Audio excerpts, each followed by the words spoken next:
Sa isang bansang puno ng ingay ng politika at kontrobersya, sino ang nagsasabi ng totoo? Sino ang nasa panig ng bayan? Welcome to Bayang Pinas, ang news channel na hindi takot maglatag ng katotohanan. Dito, pinag-uusapan natin ang mga isyong may kinalaman sa kinabukasan mo, politika, pamahalaan at ang tunay na kalagayan ng ating bansa. Hindi kami bayad, hindi kami bulag. Sa Bayang Pinas, ang boses ng mamamayan ang tunay na headline. Kaya kung sawang-sawa ka na sa mga baluktot na impormasyon at scripted na kwento, dito ka na.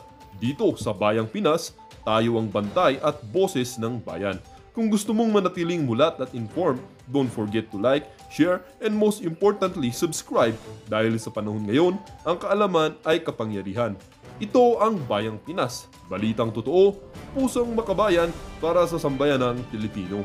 Tara na't alamin ang tunay na balita. 1,000 ang natanggalan ng hanap buhay. Am I right, Ms. Javier? I'm the one who asked for an opinion from OGCC, and OGCC gave you an opinion na saying na hindi. Where are we, Mr. Chairman? Are we on the... Kailangan ko yung pangalan, identity, nung nanalo. Etong picture na ito, very controversial ito ngayon sa social media. Edited daw ito. Yes, Your Honor. Edited. Bakit kailangan i-edit? We have to protect the identity of the winner. Meron po nagreklamo sa amin one time, we covered the face, yung damit naman po ay nakilala. So ibig sabihin, so inamin nyo, inedit to, pinalitan yung clothing. Opo. Ayan po, no, Robles, no. Ang problema kasi diyan, guys, ito po, opinion ko lang mga kaibigan, no. Mahirap kasi, yan ang mahirap pag nag-appoint ka na meron na pong latak mga kaibigan, no. Meron na pong experience, no? Meron na pong negative experience. Yan ang problema dyan. Nag-appoint ito si Kuting, na katulad ni Robles, kung hindi ako nagkakamali, meron po itong malaking kaso dati mga kaibigan. Ang kaso po niya guys, kung hindi ako nagkakamali, no? Basahin lang natin dito guys ha. Ito po, basahin natin para maano. Saan ba yun? Ang kaso niya mga kaibigan, 12 million peso grab case. Ayan o, laban sa dating LRTA chief Mel Robles. Ganyan po ang ganun po ang kanyang kaso guys. 12 million graft.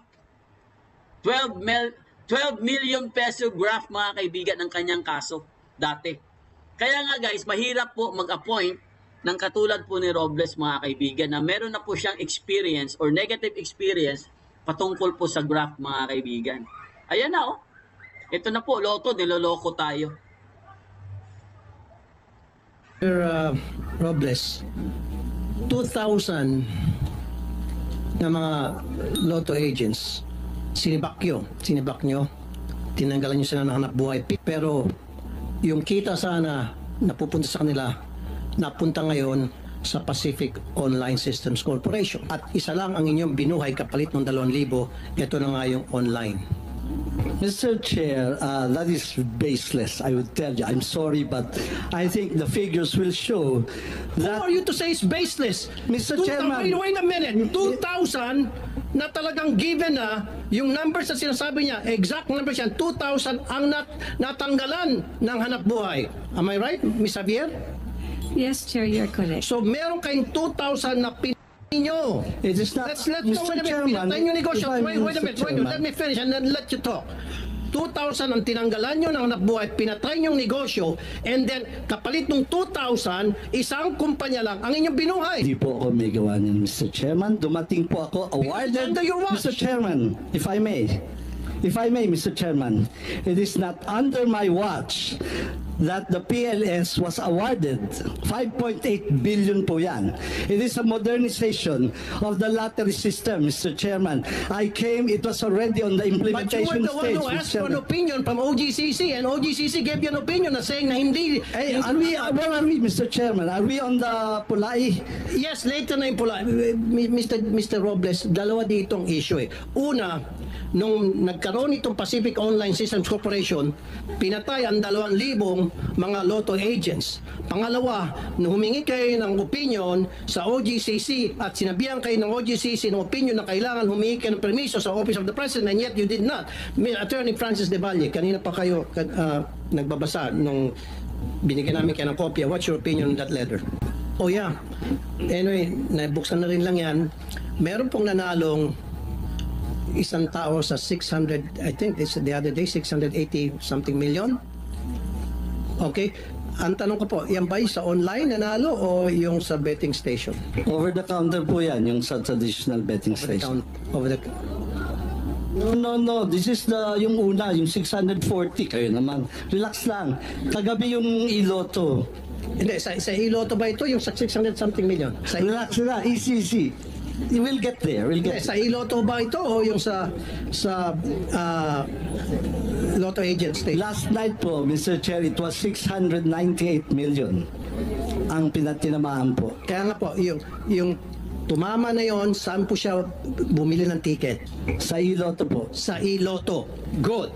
Now, sa executive session, I need to know kung sino yung nanalo.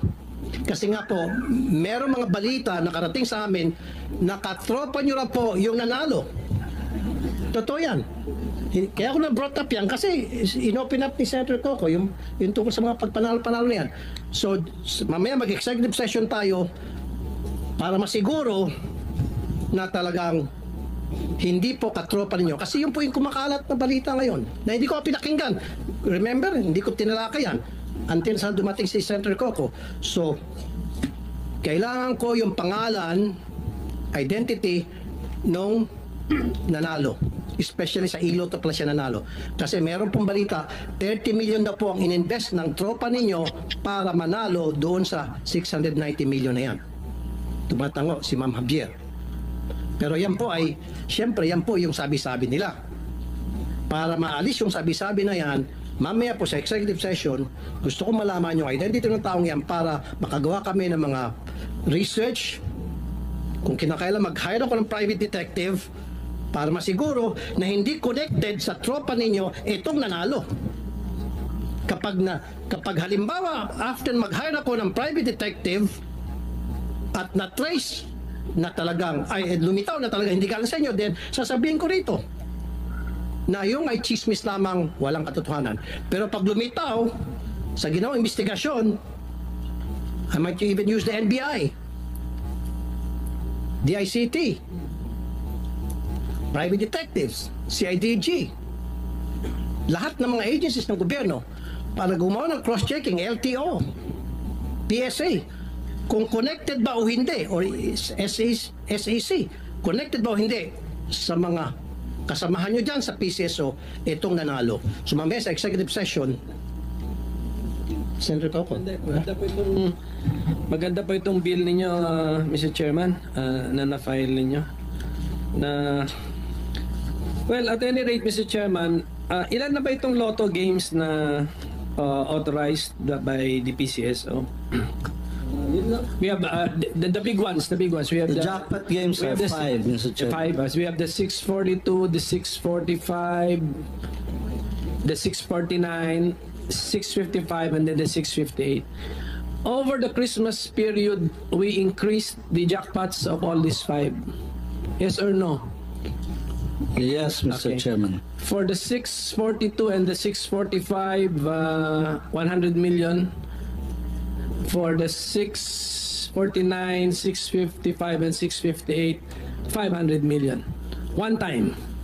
The plan was to do it one time. May I know the legal basis? We are allowed to, we have a prize fund, Your Honor, prize fund reserve, and we are allowed to use this to spur the sales para magawin natin exciting and inviting yung game. For each game, fixed na yung kanyang minimum jackpot eh.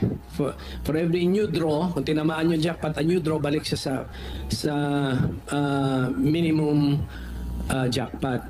So, that must have been fixed by mathematics.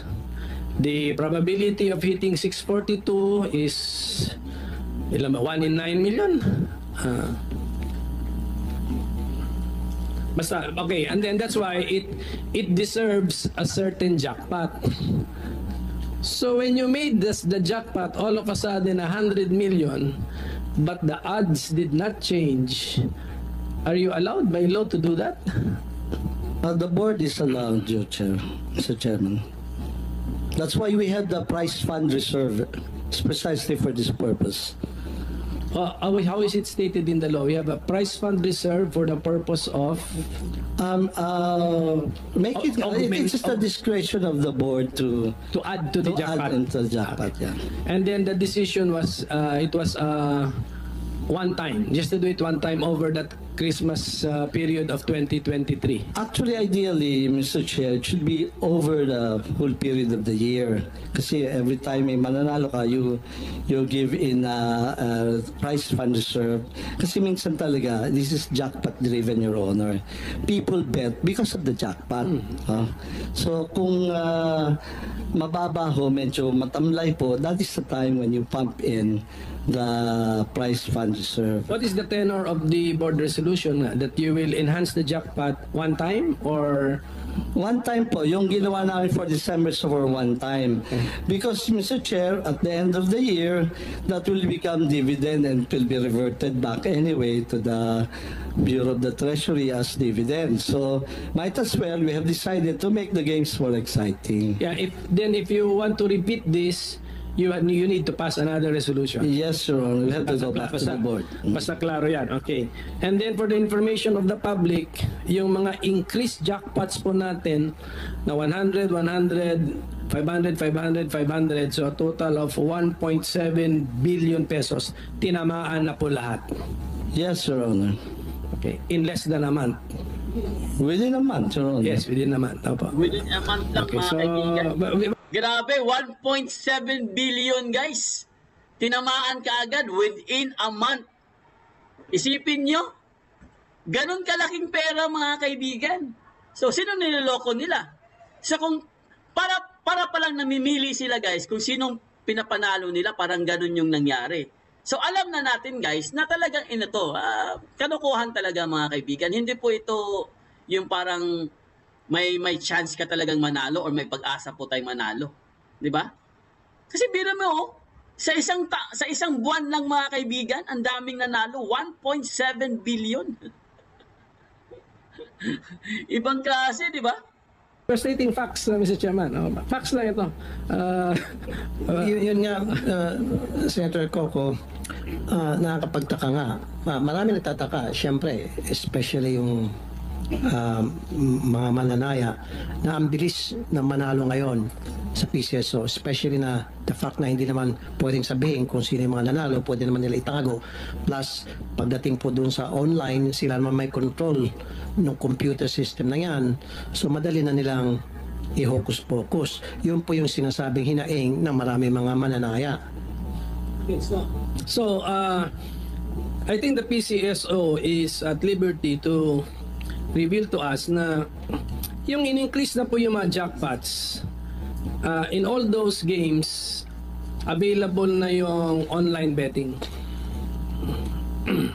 Yes, Your Honor. Kaya, meaning to say, when si 642, ang minimum niyan, and what's the usual minimum ni 642? Or maximum jackpot pala? 5.9. Minimum ba? 5.9. Mr. Chair.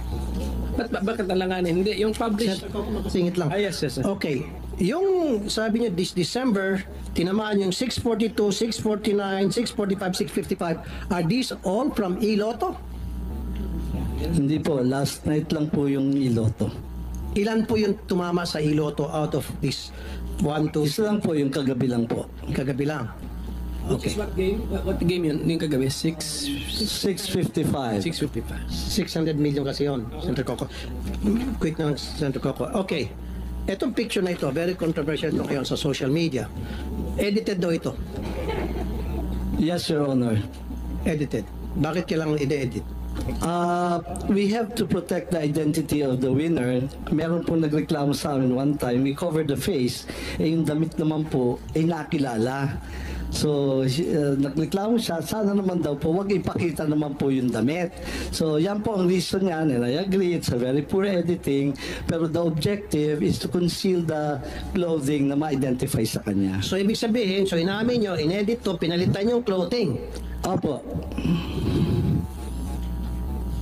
Bakit kinakailangan palitan ng clothing? Again, part po yan ng pag-conceal kasi na-identify po yung damit. For example, kung at that day, yung mga kapitbahay po uy, yun yung suot niya, ganyan. Or kung nakapag-selfie siya, meron yung pong nagreklamo sa amin, favorite clothes daw kasi, kaya nalaman siya. So, Your Honor, it's, if there is something to apologize, it's the poor editing. But I think it has served its purpose of concealing the identity, Your Honor. So, at least inamin nyo, ayan, marami kasi mga nagtatanong, nagsabi, purang pagka-edit. I'm So, sorry, inamin nyo, we're not very good at editing the clothes. Pero yung tao hindi edited. Hindi po, totoo po Tunay yan. na tao to. Tunay na tao po yan. Okay. So, kaya sabi ko mamaya sa executive session, gusto ko malaman niya, identity na itong taon to, pati yung nanalo sa 690 million. Actually, Make sure na lahat po talaga- on record yan, kung isusumpinan niyo po, we can provide the names. No, sa executive session, pwede naman siguro yan. Am I right, Senator Coco? Can we do that? On executive session? Yes, Mr. Chairman, let's make it a strictly executive session Yes. na given on the part of the Senate, limitado yung mag-attend at saka identified natin. And then, of course, kami, liability na namin yung kami pang source ng leakage. So. Like I said, Mr. Robles, kasi nga po, may clamor na malaman yung katotohanan. Kasi marami sa mga mananayan nagsasabi, yung nanalo ng 690 million, hindi raw yung legit na mananaya, kundi galing na sa tropa niya. I'm sorry, I'm gonna repeat this again. Yung pong kumakalat na balita, galing na sa tropa niya, nag-invest ng 30 million para makuha nga itong 690 million. Para maalis na po yung haka-haka na yan, gusto po namin makita kung talagang totoong tao yon. And then gagawa nga ako ng cross-checking. Sinabi ko na kanina, I'm gonna use the NBI, the ICT, if I have to hire a private detective, para magkaroon ng cross-checking kung yun ba ay related sa inyo. Hindi. Pag lumitaw na hindi, sabihin ko rito na hindi related talagang legit winner yan. You agree, sir? Very good. Okay, Senator Coco, meron kayong gustong idagdag. Siguro, bumalik tayo ngayon doon sa komisyon na 14% na sinasabi in the first place, bawal yung komisyon. Now, sabi nyo, hindi namang naglagay kayo ng cap na 14% dahil kailangan magkaroon nga ng cap.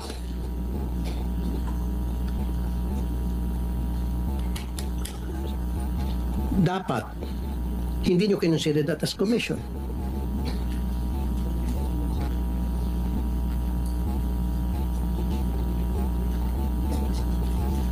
Very explicit po kasi na bawal ang komisyon. Na ang sinasabi nyo, hindi po komisyon kasi nga po, yun ay para i-recover yung mga gastos, etc. Pero sa contract po, sir, lumilitaw po na yun ay payment as commission. Yung 10 million. Ito po, payment of sa 13. Sa number 13 po, payment of commission, a 14% commission shall be paid to the agent based on the generated daily sales.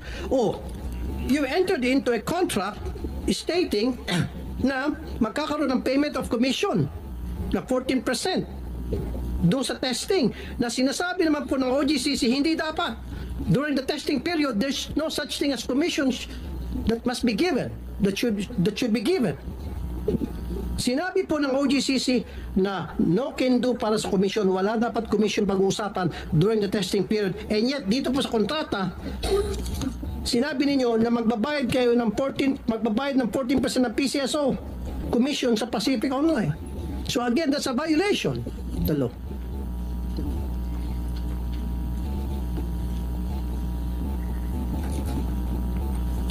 And this is tantamount to graft and corruption, sir. I don't know, maaaring hindi po kayo makakasuhan dito. Maaaring mga kasamahan po ninyo pwede makasuhan dito ng graft and corruption. Kung sino man